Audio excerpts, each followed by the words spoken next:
The call came on a quiet Tuesday afternoon, the kind of ordinary day that never warns you it is about to divide your life into before and after. I was folding laundry when my phone rang, my mother's name lighting up the screen in that familiar, harmless way that had once meant safety.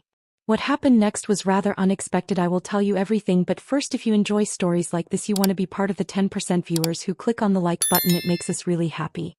If you are yet to subscribe to our channel, kindly support us today by subscribing to this channel. This helps us to bring you more beautiful stories. It will be great to tell us where you are watching us from in the comment section.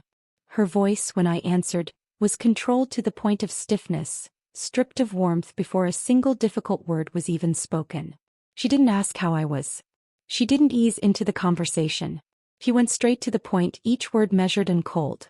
"We need to talk about your brother's event," she said. And in that tone alone, I already knew this would not be a conversation where I was welcomed, only informed. She told me I wasn't invited, as if she were announcing a change in weather. No emotion. No hesitation. No apology. "Your brother doesn't want you there," she added flatly, as though that alone explained everything that needed explaining. I stood frozen in the middle of my living room, a half-folded shirt dangling from my hands, feeling the words strike not in one sharp blow but in a slow, spreading numbness. My father's voice came through next, distant and firm, backing her up without adding anything of his own. It was clear this was not a decision made in discussion. It was a verdict already agreed upon. I asked why, quietly at first, then louder when the silence stretched too long. My mother only repeated the same sentence again, like a script she had memorized to avoid saying anything else. For a moment I thought I had misheard them. This wasn't just a family dinner or a casual gathering. This was my brother's biggest life event, the one everyone had been talking about for months, the one already layered with meaning, money, and reputation.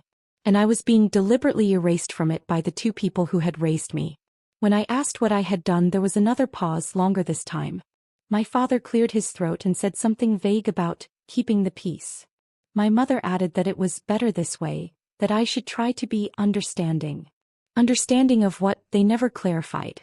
All I heard was that my presence was now considered a threat to the comfort of everyone else. I didn't beg. That surprised even me. The old version of myself would have pleaded for clarification, would have tried to reason with them, would have offered compromises just to avoid being shut out. But something inside me had been worn down for too long, by too many small exclusions that were always explained away as coincidence or misunderstanding. This time the rejection was unmistakable. I told them I understood even though I didn't. I told them it was fine even though my chest felt as though it had collapsed inward. My mother ended the call quickly after that, relieved. I realized that I hadn't made this harder for her. The line went dead and I stood in silence for a long time, listening to the hum of my refrigerator fill the space where my parents' voices had just been. As the shock settled, memories rose uninvited, stacking themselves into a pattern I had spent most of my life trying not to see. Every birthday where my brother had been celebrated louder. Every family gathering where his achievements were retold like legends while mine were summarized in polite afterthoughts. Every sacrifice I had been told was temporary, because the family needed to support him through another phase, another dream, another crisis. I had always told myself it wasn't favoritism, just circumstance. That narrative had helped me survive. But now, standing alone in my apartment with the truth laid bare, that story collapsed under its own weight. I wasn't being excluded for the first time. I was simply being excluded without pretense now. That night, I sat on the edge of my bed in the dark, phone resting beside me like a silent witness. I imagined the preparations happening without me, the guest lists, the speeches, the rehearsed smiles. I imagined my relatives asking where I was, and my parents offering neat, tidy explanations that shielded my brother from any discomfort. The worst part wasn't that I'd be absent. It was that my absence had been planned. Chosen. Proved. I realized with cold clarity that my family had decided it was easier to remove me than to confront whatever tension my brother claimed I caused simply by existing in the same room. The anger didn't come immediately. First came the old familiar ache of trying to locate my fault in a decision that wasn't mine. I replayed years of conversations in my head, wondering which moment they would later point to as justification. Had I said the wrong thing? Had I asked one question too many? Had I known too much and not known I was supposed to forget it?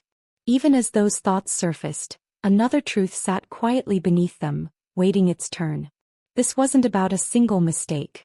This was about control. And my exclusion was not merely emotional, it was strategic. By morning, the shock had cooled into something harder, something quieter. I went to work as usual, moved through my routine, answered emails, spoke to colleagues who had no idea my family had just drawn a line through me as if I were a problem to be managed. From the outside, nothing had changed.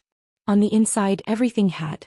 Every message that arrived from relatives discussing travel plans for the event felt like a deliberate wound reopened. No one asked if I was coming. They had already been told I wasn't. And not one of them questioned it. That was when the truth I had buried for years finally rose fully into view. This wasn't just my brother's decision. My parents had chosen to enforce it. Protecting him even at the cost of severing me. And what none of them knew, what they believed buried safely in the past, was that I carried the one piece of knowledge capable of ripping that perfect image apart.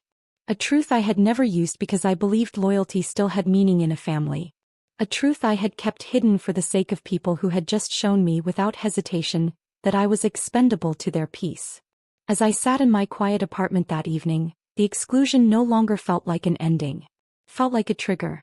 For the first time in my life, the silence I had worn like obedience began to feel like betrayal. Not of them, but of myself. They had drawn their line. And I finally understood that I had been standing on the wrong side of it for far too long. They had told me I was not invited. They believed that would be the end of my role in their story.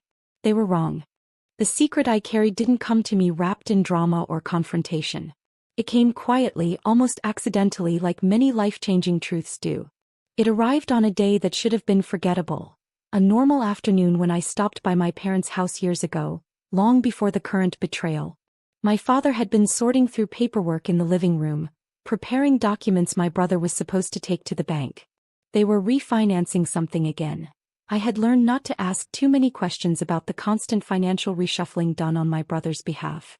That day, though, he stepped out to take a phone call, leaving the stack unattended on the table.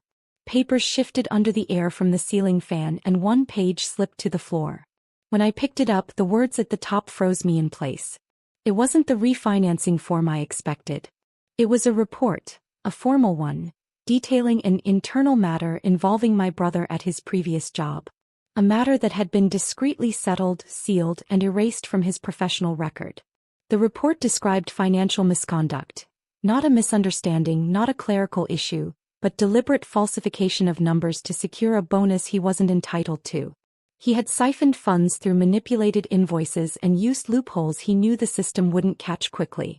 The only reason he hadn't faced legal consequences was that our father had injected a significant amount of money to cover the loss before his employer filed anything externally.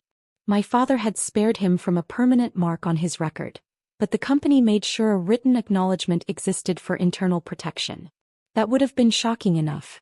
But the next part, the part one had never been able to forget, was the clause requiring my brother to undergo financial oversight for any future loans, investments, or business ventures. The document required a guarantor. And my father had quietly signed as the guarantor for all my brother's financial activities moving forward. That meant every success people praised him for had likely been funded, approved, or directly supervised by our father. He hadn't built his career independently.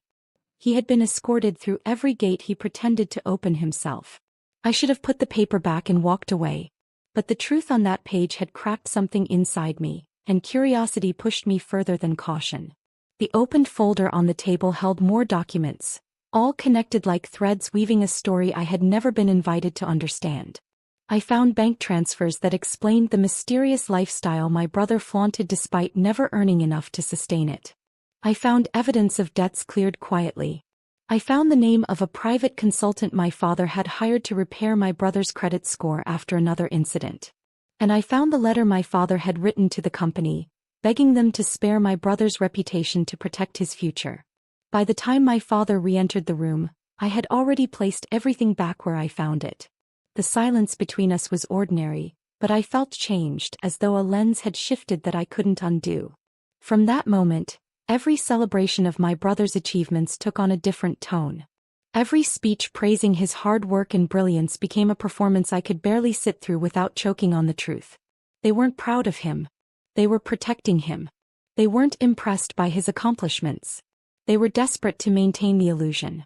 The weight of that secret stayed with me for years, sitting in the back of my mind like a sealed vault I knew I should never open. I never confronted my brother about it because I already knew how he'd react. With arrogance, deflection, and entitlement. He would insist it was exaggerated, minimized, or justified. He had always possessed the rare ability to twist accountability into sympathy. I never confronted my parents because I understood exactly why they had buried the truth. They were terrified that their perfect son would face consequences he wasn't strong enough to handle. They had built their entire identity around his potential. Exposing the truth would shatter not only him but them. And I remained silent. I remained silent even when they expected more sacrifices from me. Emotional, financial, personal. I remained silent through every instance when they compared our achievements, always placing him just slightly higher. I remained silent when relatives joked lightly that he'd always been the golden child.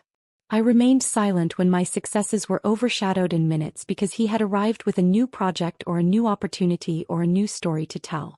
I remained silent even when silence carved deep, invisible wounds inside me. But the moment my parents told me I wasn't invited to his event, an event where they would celebrate him publicly, where speeches would be given about his integrity, his drive, his achievements, the vault inside me cracked. Not from anger alone but from recognition. They were not just excluding me to avoid conflict. They were excluding me to avoid truth.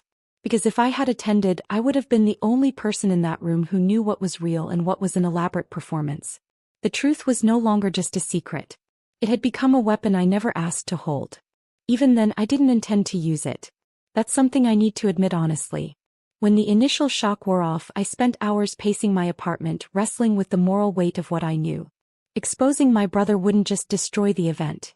It would damage reputations, relationships, and the illusion my parents had spent years constructing. It would ignite a wildfire I wouldn't be able to control once it started. For most of my life, I had chosen peace even at the cost of myself. I assumed this time would be the same, that I would absorb the pain quietly and let them continue believing I was incapable of doing anything else. But something shifted in me as the days passed after the ban. I realized that my silence had become the foundation of my family's imbalance. They had grown comfortable with my obedience. They depended on it. They believed I would never raise my voice loud enough for consequences to follow. And in that comfort, they no longer respected me enough to include me or even pretend to value my presence. They dismissed me because they expected my quiet compliance to continue indefinitely. They forgot what I knew. They forgot what I had protected them from. And they forgot that even the quietest person has limits. The truth did not burn inside me because I wanted revenge. It burned because I finally understood the cost of carrying it alone. They had drawn a boundary without hesitation. They had chosen their son's comfort over my dignity. They had pushed me out of the frame as if I were the least important part of their family narrative. And in doing so, they freed me from the silence I had maintained for too long. My brother wasn't afraid of me being present at his event. He was afraid of what my presence represented, the one person who could expose everything he had built on lies. And now, for the first time, I was no longer willing to be silent. My brother had never been called perfect to his face, not directly, not in words that could be quoted and challenged. But perfection had lived in the way my parents spoke about him when he wasn't in the room, in the way their voices softened around his name like they were handling something fragile and priceless. From the time we were children, he carried a quiet immunity I never possessed. If he failed a test, it was because the teacher hadn't explained properly. If he caused trouble, it was because he had been provoked. If I struggled, it was because I needed to try harder. I learned early that consequences were flexible in our home, stretching gently around him, snapping tight around me. And because no one ever named it favoritism, I learned not to either. I learned to survive by interpreting inequality as responsibility. Every major investment my parents ever made pointed in his direction. When he decided he wanted to study abroad, they emptied savings they had once promised would support both of us. I was told to defer my own plans just for now, because his opportunity was time-sensitive. When he changed majors halfway through his degree, they paid the extension without complaint and told me patience was a virtue. When he failed a business venture in his 20s, they mortgaged part of the family property to cover his losses. I was asked to be understanding each time, my own needs quietly folded beneath the weight of his ambition.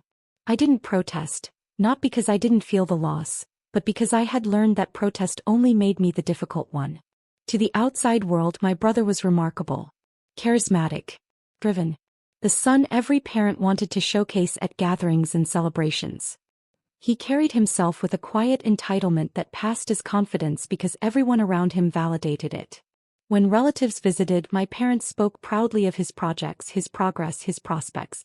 I sat nearby, invisible in plain sight, smiling politely as if his successes weren't being subsidized with years of my own postponed dreams. People often told me how lucky I was to have such a successful brother. They had no idea what that success had cost, or who had paid for it in pieces small enough to be dismissed. What hurt most was not the material sacrifice. It was the emotional hierarchy that never shifted. No matter what I achieved, it was always framed as secondary, optional, or expected. When I landed a promotion at work through relentless effort, my parents congratulated me warmly, but then redirected the conversation within minutes back to my brother's newest venture. When I struggled quietly with burnout, exhaustion from years of self-erasure, I was told to be grateful I had stability. When he struggled, it was treated as a family crisis. His pain activated immediate priority. Mine was absorbed silently, like background noise no one needed to address. The illusion of balance lasted only as long as I agreed not to disturb it. And for most of my life I complied. I rationalized every unfairness, convinced myself it was temporary or accidental. I believed love was just uneven by nature, that some people were easier to love than others. It never occurred to me that I was allowing myself to be carefully excluded from the center of my own family's emotional economy. Loyalty, I believed, required endurance. And endurance, I believed, was proof of my worth. That illusion cracked the day I learned the truth my parents never intended me to hold. Years ago, long before the current event that now excluded me, I had discovered something I was never meant to know. Something tied directly to the foundation of my brother's successful image. I learned it by accident, through documents left unattended and conversations held too carelessly. At the time, I understood the magnitude immediately, but I also understood the damage its release would cause. My brother's reputation, my parents' sacrifices, the version of our family that had been carefully curated for public consumption, all of it was rooted in a lie they believed safely buried. I made a choice then. I chose silence. I told myself I was protecting them. What I didn't realize was that I was also teaching them a dangerous lesson, that my silence was permanent and my loyalty unconditional. As the years passed, that secret aged inside me like a sealed fault line. It changed the way I watched my family celebrate his milestones. It changed the way I listened when they defended every questionable decision he made. It changed the way I interpreted every moment of sacrifice I was asked to make, just a little longer. I began to see the architecture behind the favoritism. Not just affection but fear. Fear of exposure. Fear of collapse. Fear of admitting that everything built around him rested on something unstable. My parents weren't just proud of my brother. They were invested in him too deeply to risk reevaluating the truth. So I said nothing. Not when he bought things he couldn't yet afford. Not when he accepted praise he hadn't fully earned. Not when he distanced himself from the family whenever accountability loomed. I remained the quiet one. The reliable one. The one who absorbed what needed to be absorbed so that others could remain comfortable. Even when my brother began treating me with open dismissal, I swallowed it. He spoke to me with the entitled confidence of someone who had never been denied anything that truly mattered. He no longer asked for my opinion. He informed me of what the family expected. He spoke of our parents' sacrifices, as if they were monuments built solely in his name. On the rare occasions I challenged him, he smiled with the patience of someone who knew he would never be contradicted by the only authority that mattered, our parents. And he was right. They always intervened on his behalf, urging me not to create tension, not to provoke unnecessary stress before important milestones in his life. And now they had uninvited me completely, not to keep the peace between siblings, but to protect the illusion of their perfect son from the discomfort of my presence. Whatever justification they clung to, the truth was simple and devastating. My brother had declared that he did not want me there, and my parents had obeyed. Not negotiated. Not questioned. Not delayed. Obeyed. That was the moment the final layer of my denial peeled away. I had spent years protecting a family that would not hesitate to erase me when I became inconvenient. The realization did not make me rage immediately. It made me cold. Cold with clarity. Cold with recognition. Cold with the understanding that I had been safeguarding people who had never considered safeguarding me in return. The loyalty I had carried was real. The loyalty I had received was conditional. And now the condition had failed. The perfect son had finally revealed the full cost of his perfection.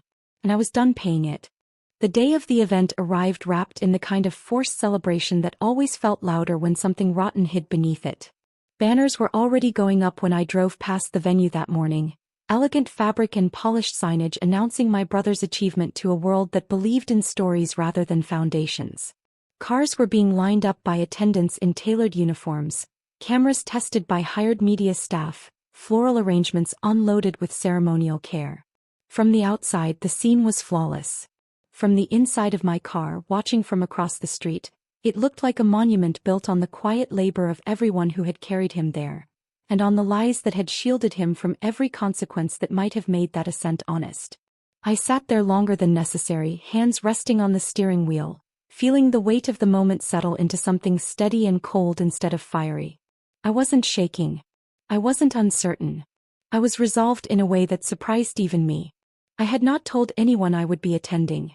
According to my family, I had already been erased from the guest list, removed cleanly and without argument. But the truth they underestimated was simple. They only controlled who was invited to celebrate. They did not control who could speak. I stepped out of the car dressed plainly, not in defiance, not in disguise, but in deliberate neutrality. I did not want to look like a protester. I wanted to look like the truth. Quiet, unadorned, impossible to dismiss once it stood in the open. As I crossed the threshold into the building, I felt the pressure of recognition ripple through the crowd. A few distant relatives noticed me first. I watched confusion tighten into whispers, like wind shifting through tall grass. My name hadn't been on the seating chart. My presence wasn't part of the script. The room was already filling with people. Business associates, distant relatives, friends of friends who had been swept into the orbit of my brother's curated success. My parents stood near the front, radiant with that familiar pride I now saw through entirely.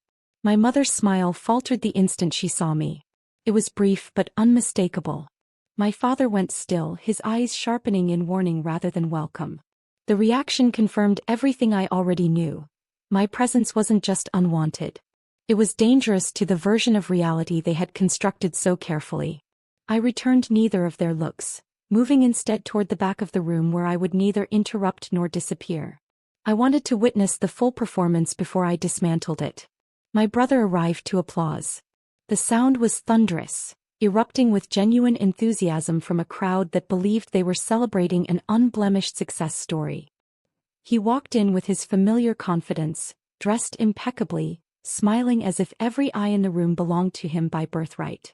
I watched him from across the space, and for the first time I did not see my brother.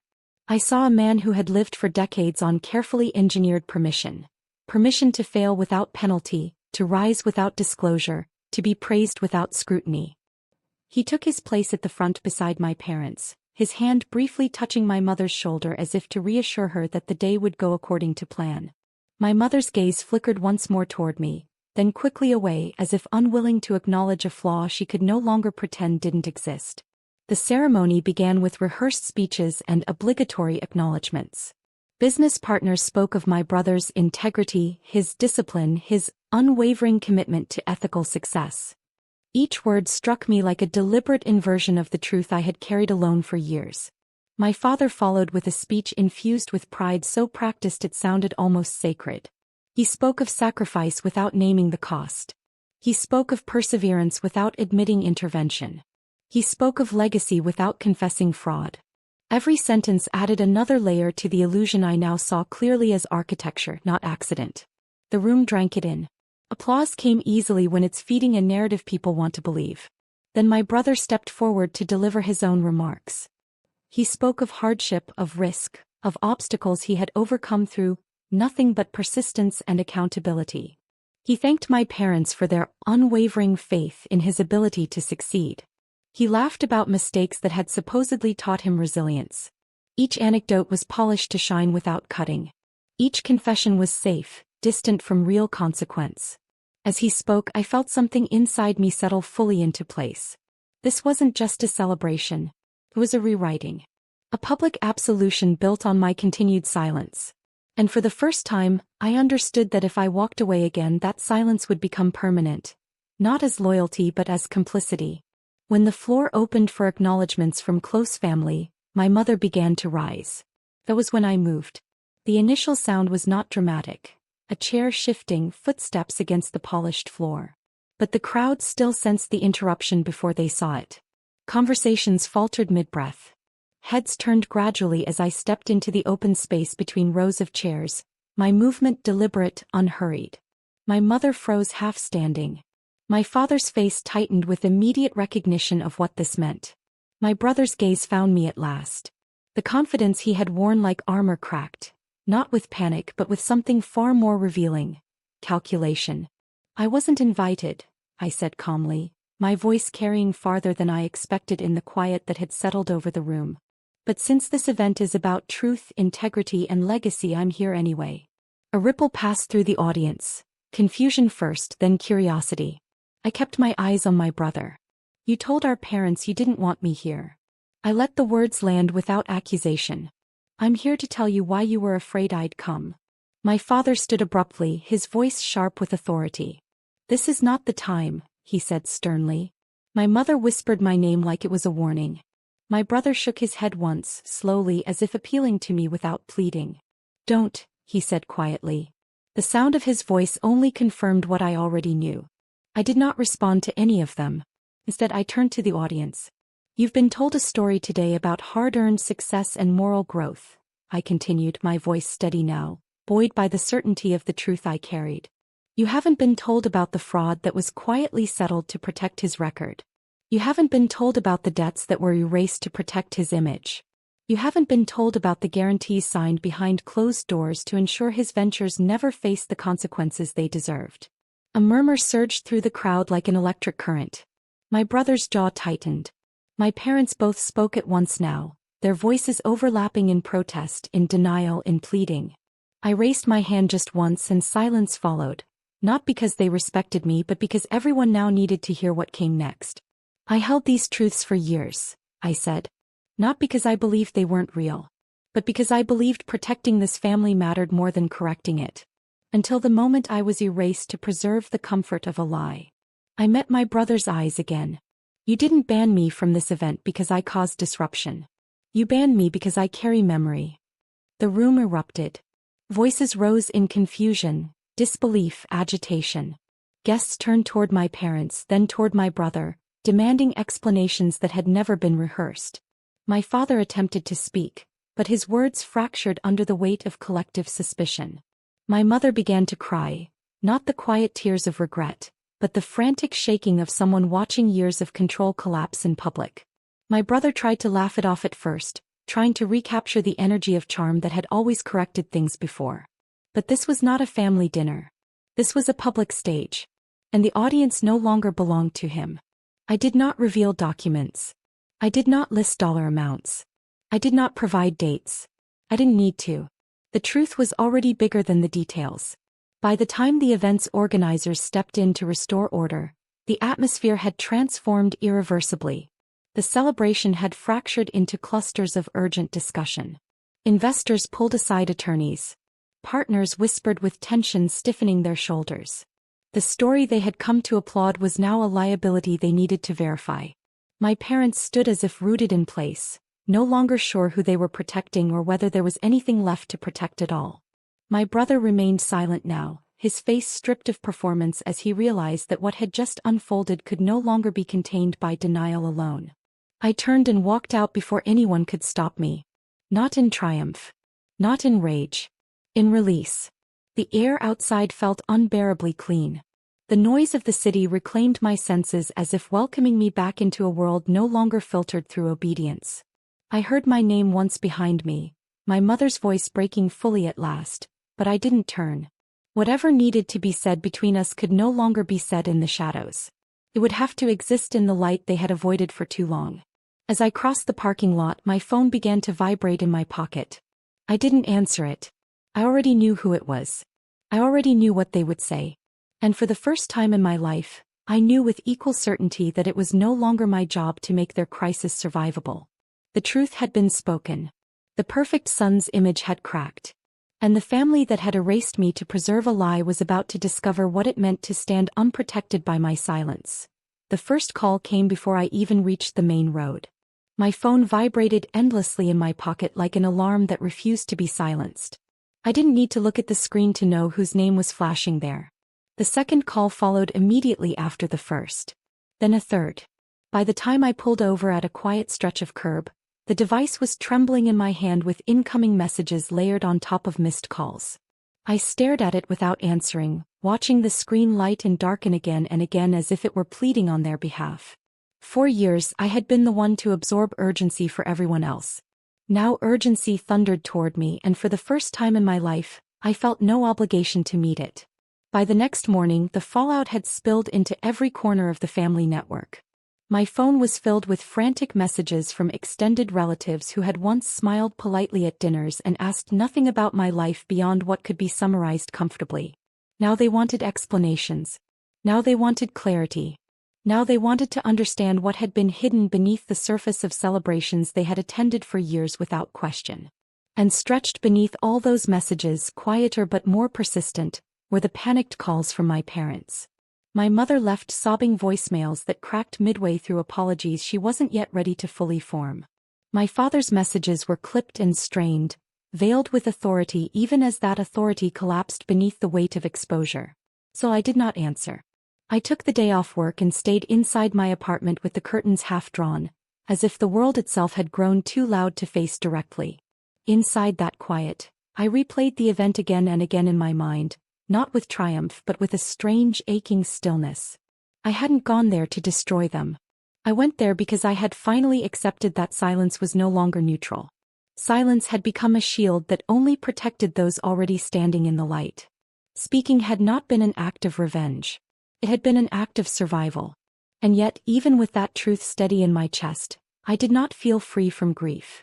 Exposure does not erase you from the family you came from. It only strips away the illusion that they ever saw you clearly. The first knock on my door came late that evening. It was tentative at first, then firmer, then desperate. I looked through the peephole and saw my mother standing there with my father just behind her, both of them visibly aged by the single day that had passed since the event collapsed. My mother's face was swollen from crying. My father's shoulders were bowed in a way I had never seen before. The people who had once spoken to me with cool certainty now stood small in the hallway outside my life. For a long moment I did not move. I let the silence they had once imposed on me return to meet them where they stood. Then finally I opened the door. My mother spoke first, as she always did when emotion overwhelmed her structure. My name fell from her lips like a confession rather than a call. She reached for me as if to pull me into her arms, but I took a step back. The motion landed harder than any words could have. Her hands fell uselessly at her sides. My father cleared his throat and tried to speak, but no sound came at first. His authority, stripped of control, had become unsure. At last he said quietly, "We need to talk." The statement carried none of the command it once did. "We need." I let them inside but did not sit with them. I remained standing near the door while they took places on my couch like guests who were no longer sure of their welcome. My mother wept openly now, apologizing in fragments that tumbled over one another without structure. She said my brother had been questioned by multiple partners, that legal teams were involved, that investors were threatening to withdraw, that everything they had worked to build for him was now under examination. She said my brother was falling apart. And then in the same breath she finally said my name again, not as an interruption, not as an inconvenience, but as a plea. My father spoke next. His voice was quieter than I had ever heard it, stripped of the certainty that once ruled our household. He admitted, without justice or defense, that they had known for years what my brother had done. He admitted they had protected him because they were afraid of losing him, of losing the future they had projected onto his success. He admitted that excluding me from the event had been a decision of fear, not reason. "We thought if you weren't there," he said, staring at the floor rather than at me, "everything would remain contained." The word contained sounded cruel in his mouth when applied to truth. Contained. As if I had been a dangerous substance rather than a daughter. My mother reached for me again, her voice breaking fully now. "We never meant to lose you," she cried. "We just couldn't afford to lose him." The sentence hung in the air long after she finished speaking, heavier than anything else that had been said. In that moment, a truth I had suspected all my life was finally spoken aloud without disguise. I had not been unimportant to them. I had simply been more expendable. The realization did not shatter me. Clarified something I had always felt but never named. They asked for forgiveness then. Not carefully. Not gently. They begged. My mother dropped to her knees beside the couch, her body folding inward under the weight of desperation. My father reached for my arm with shaking hands, asking me to fix this, to speak to the people I had unsettled, to retract what could not be retracted now that the truth had entered public air. They did not ask if I had been hurt. They asked if I could undo their collapse. And in that question alone, everything I needed to know was finally complete. I pulled my arm free and stepped back once more. "I've already done more for this family than you ever acknowledged," I said quietly. "I carried your secret. I carried your fear. And I carried your comfort while mine was dismissed. I am not the person who broke this," I continued. "I'm the person who stopped lying to protect it." My voice did not rise. It did not shake. It held the steady tone of someone who no longer needed to prove the weight of her pain. My mother sobbed harder. My father pressed his palms against his face like a man who had lost something irretrievable. And in their grief, I finally saw what years of obedience had hidden from me. They had not just lost control of my brother's image. They had lost control of me. I told them I would not interfere with whatever consequences followed. I told them that my brother's accountability was not my responsibility. And I told them with a clarity that surprised even me, that forgiveness could not be demanded as a solution to discomfort. "Forgiveness," I said, "is not a tool you use to repair convenience. It's something you earn with truth and time. And you have not yet given me either." My father tried to speak again, but I raised my hand gently this time, not in defiance but in finality. "I'm not cutting you off," I said. "But I am no longer protecting you from the consequences of your choices. Those belong to you now." They left shortly after that, not because they wanted to, but because there was nothing more to ask that I could give. My mother looked back at me through tear-blurred eyes at the door. For the first time in her life, she did not try to correct my expression. For the first time, she simply saw me as I was. Not compliant, not erased, not convenient. When the door closed behind them, my apartment fell into a silence unlike any I had ever known. It was not the silence of suppression. It was the silence of resolution. In the weeks that followed, the fallout continued without my involvement. My brother faced investigations he could no longer avoid. My parents retreated from public life under the weight of scrutiny they had never prepared for. Extended family divided into quiet alliances and loud judgments. And through it all, my name was spoken in rooms I was no longer asked to enter, not with dismissal but with caution. The girl who had once been easy to overlook had become the one person everyone wished they had treated with more care. And for the first time in my life, that knowledge did not hurt. It healed. Because power no longer came from approval. It came from truth. And truth no longer needed permission to stand. They had told me I was not invited. They had believed that meant I would remain invisible. Instead, it became the moment I finally chose myself without apology. If this story moved you, shocked you, or made you feel seen, please like, share, and subscribe for more powerful family betrayal and revenge stories every week.